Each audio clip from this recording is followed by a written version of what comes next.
Schulman on the drum! My buddy Dr. Paul Stoltz, New York Times best-selling author, wrote a book simply called Grit. Now, to me, this is the perfect time in history in which we can use the greatest amount of grit. And Paul's definition is your capacity to dig deep and do whatever it takes, even sacrifice, struggle, and suffer to achieve your most worthy goals in the best ways. Now, the ancient Greek philosophy of Stoicism could very well be where this concept of grit comes from. To be stoic is to experience the endurance of pain or hardship without the display of feelings and without complaint.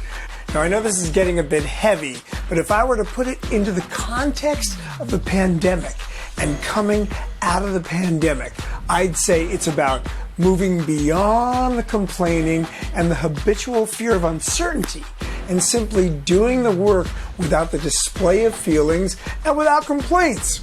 And the reward is in doing the work, at times without knowing the outcome. Now, as a creative, I've gotten used to being unattached to the outcome and more attached to the commitment of the process.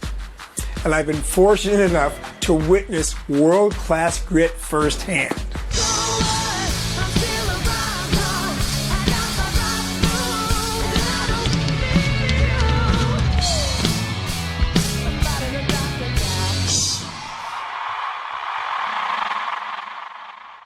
Grit is training for months to get in shape, to be able to perform life-threatening aerial stunts while actually singing live.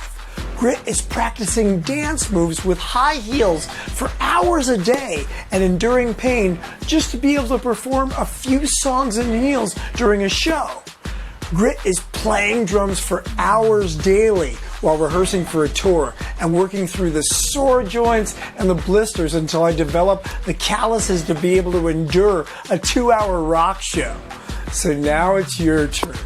It's time to disregard your monkey brain's propensity to kick up excuses, fears, objections, and whining. Now, one interesting and potentially fun technique you can try is to literally answer your brain's objections either in your mind or out loud.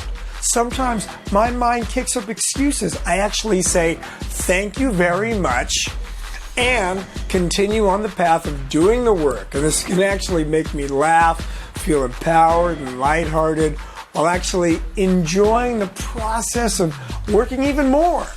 Another simple technique that I use is visualization of finishing the work. Even if the outcome is uncertain, you can even attach smells, sounds, and the visual of where you will be right when the work is done to make the experience more sensory and powerful.